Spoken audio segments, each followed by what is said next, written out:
thanks all. I'm going to try and get through mine quite quickly. It's slightly more conceptual, I suppose, and less practical than the previous, so a bit different. So this is all about kind of zooming out, just very briefly, just to save a bit of time. So my background is architectural engineering, design. I did work in that sector for all of about 5 years before I got pretty fed up with designing the same things in the same way, from scratch every time. So actually I've spent the last 10 years or so in industrial research and transformation. Most recently with something called Construction Innovation Hub, which you might have heard of. It's a government-funded research program, really trying to transform the way we do things.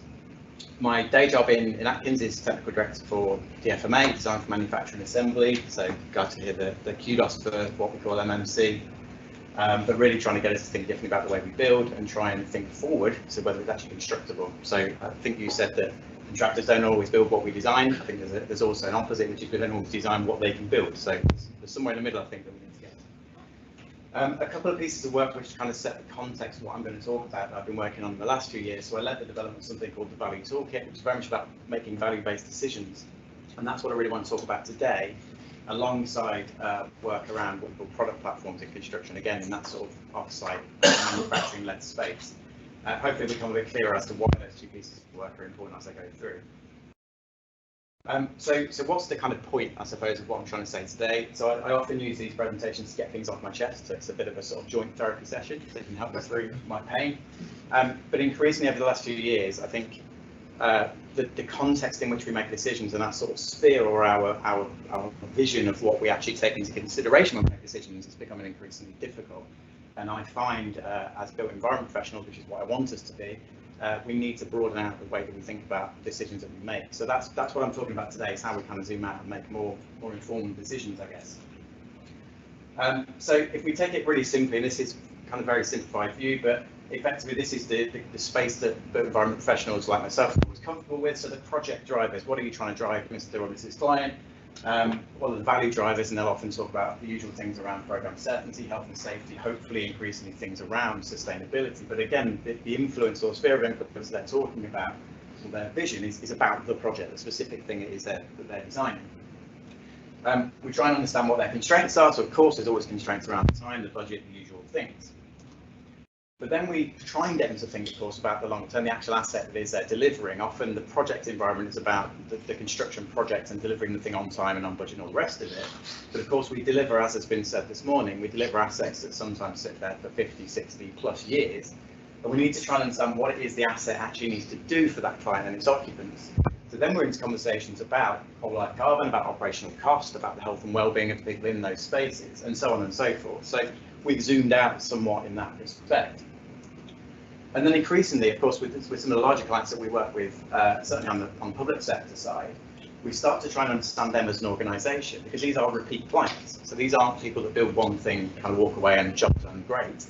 If you think about the Ministry of Justice or Department of Education or people like that, their organisation itself has certain objectives, certain value drivers, certain organisational values. So then we're talking about, okay, you're building a programme of assets. So we think about a schools programme or a prisons programme, whatever it is.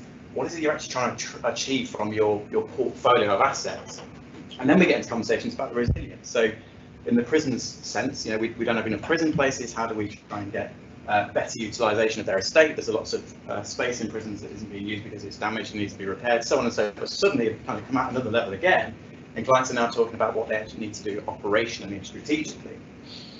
And then organisational values, again, we see lots and lots of, talk and lots of communication from organisations, public and private, about all things they believe in. So we're now into net zero as the topic of today, but also ED&I, local employment, and so on. The list grows and grows.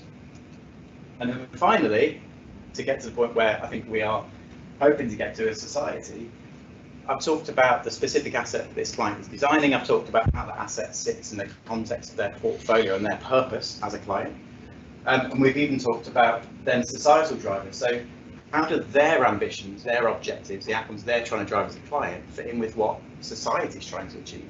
And again, if you look at that public sector space, we've got an increasingly complicated decision-making environment for public sector clients. They need to try and understand all the policy that's coming at them all the time. They also need to try and deliver what it is they do on a day-to-day basis. So when you put all that together, this is my point. that we can't keep operating in this kind of central zone.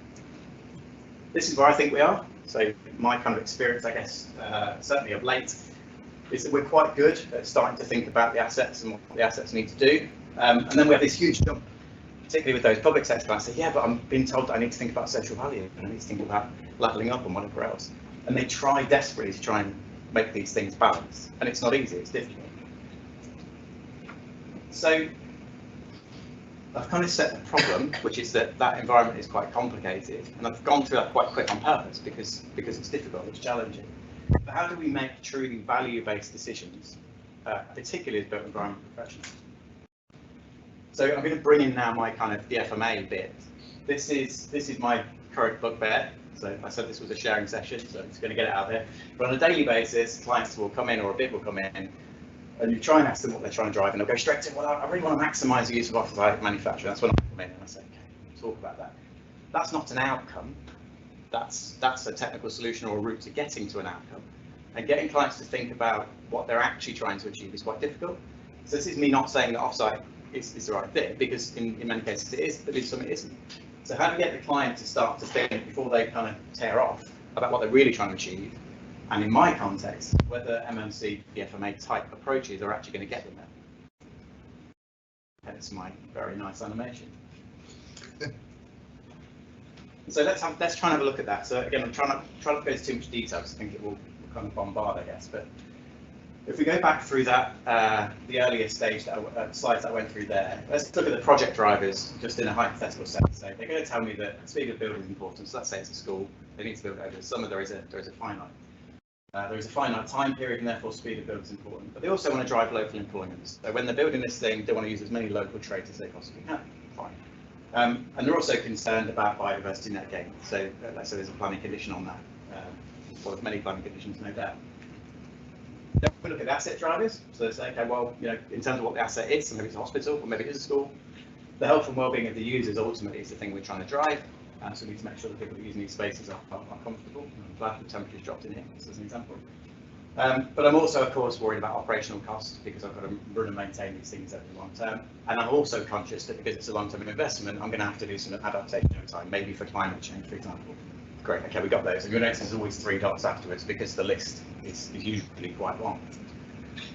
And then we ask them what their organisational values are. So as I said before, they're now saying, oh yeah, but also we've got all these policies that we've produced and we've put glossy brochures out that say we care about EDI and we care about ethical sourcing and whatever else. Okay, that's on my list of value drivers for a particular decision. And the decision we're trying to make is just one very small decision. Should they be maximising the use of off-site construction? So they're the inputs. That's the decision we're trying to make. And we then say, okay, well, what are the inherent attributes of an off-site type approach? Now, this is a fairly short and maybe in some spaces controversial list, but the point I'm trying to make is, if we move things off-site, we tend to then get benefits around reduced waste, less time on site, program certainty, and so on and so on. So I now know the inherent attributes of an off-site approach. And there, of course, are then things to be aware of. The cash flow is different. The early design freeze is sometimes a problem. Logistics, site logistics, and so on.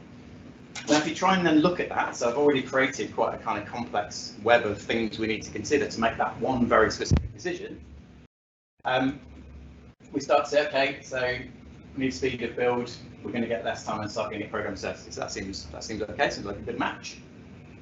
We want health and well-being. We want net zero. I'm probably going to get higher quality, and I'm going to get low embodied carbon. So okay, that's a pretty good match. And actually, to boot, I'm going to get operational costs to be lower. So actually, that's quite complementary. That's great. And I want to make sure I've got an inclusive workforce, and I want to source things as ethically as possible. And we see that manufacturing supply chains tend to be a bit more transparent, a bit more visible, and also factory locations tend to be a more sustainable place of employment. People are employed at a location, not kind of in a transient way. But then we look beyond the client, and we now need to think about project constraints. Access, logistics, capital, things I said before, and we also need to think about policy drivers, net zero, levelling up.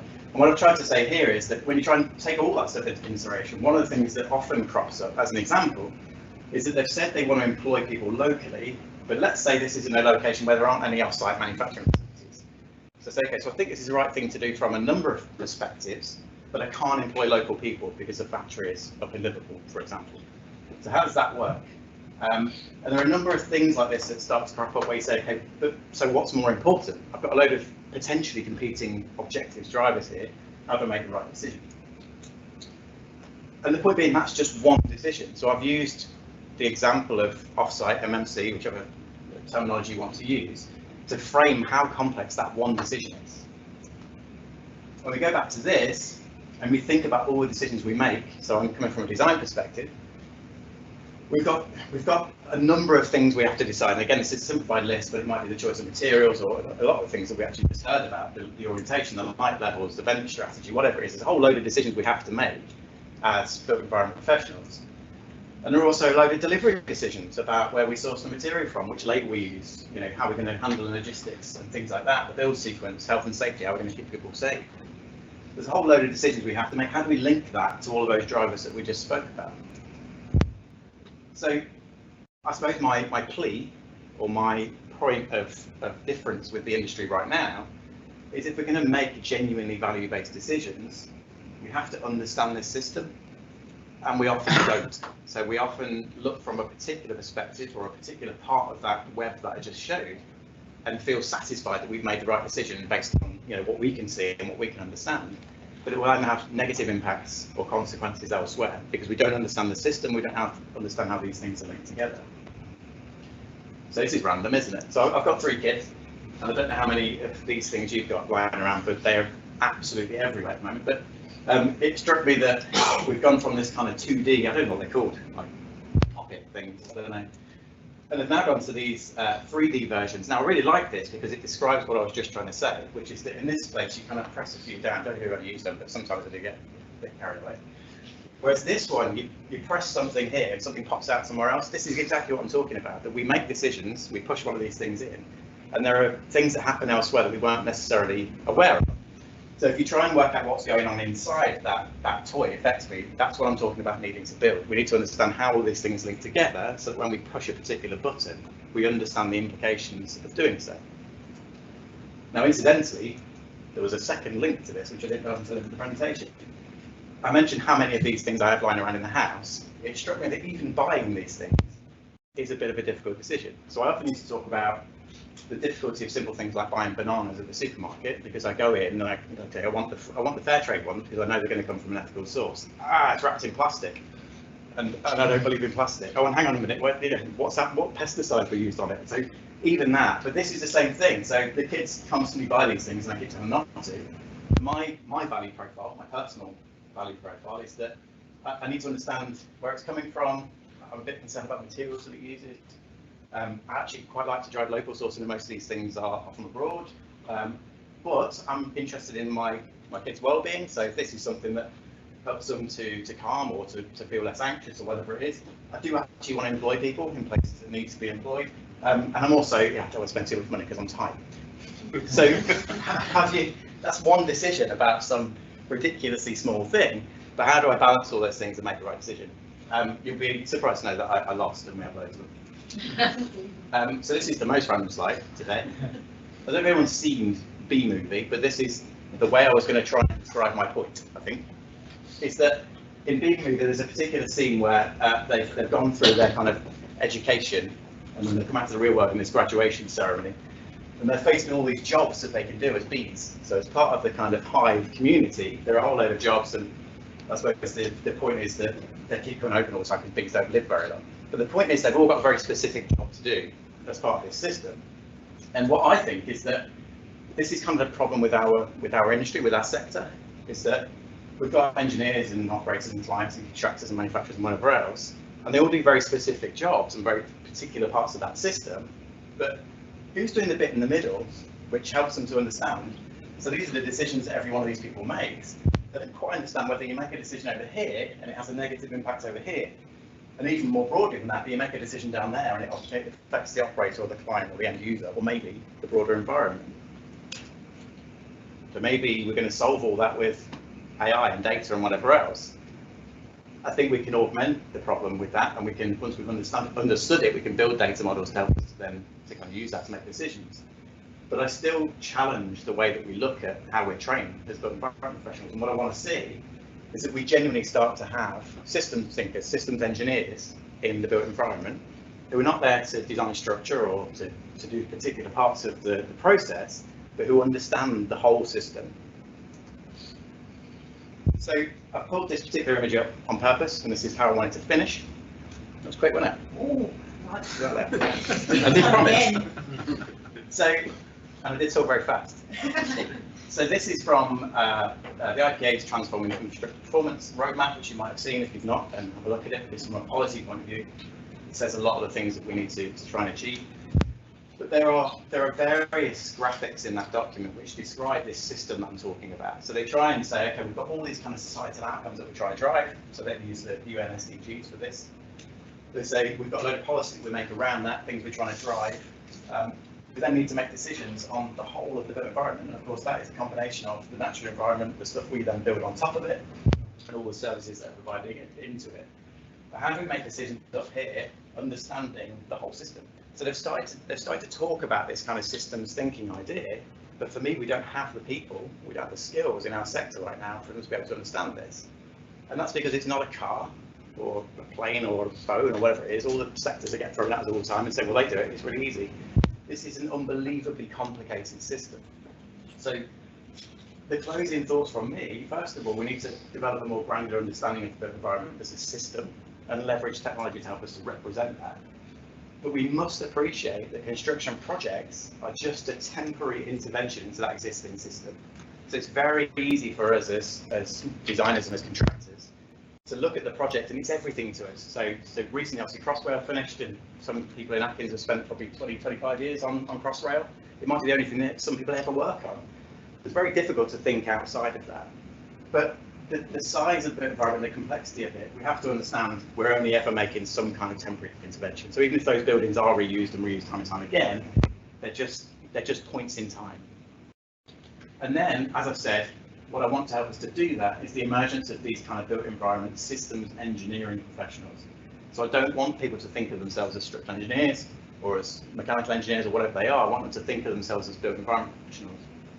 There's one very powerful example which came up during the testing of the Value Toolkit, which was that, and I'll try not to make this specific enough that I can actually say what it was, but a particular airport in the UK, quite a large one, decided they needed to build another car park because there were certain times in the week where the car parks were full and it was causing all sorts of issues with people parking. They employed, not us actually, one of our competitors to look at that at a fairly early strategic stage. And cutting a very long story short, the decision that was made, or the recommendation that was made, very laudably, I will add, was not to build a car park at all. Because when they looked into the problem, what was happening was that there was a particular group of flights that were coming in at a time, and around, I think they're from India, and there was a culture there that the family would meet those people off the plane. So at certain times in the week, so many people came to meet their family that the car park was absolutely rammed and overflowing, but the rest of the week it was absolutely fine. So the decision they had to make with their built environment professional hat on was, we can, take our fees and we've done this car park and everything will be great and we'll be happy. They had to make a decision to revise that client. The best thing to do was revise their flight pattern. They just changed their flight pattern, they reduced that kind of hotspot in the week. Didn't need to build anything in the first place. Now for construction people, that's difficult because we're saying let's not build anything. So fine, we'll go to the next job. But that's the mindset we need to have when we're making these types of decisions. That's it. I'm happy with that time-wise.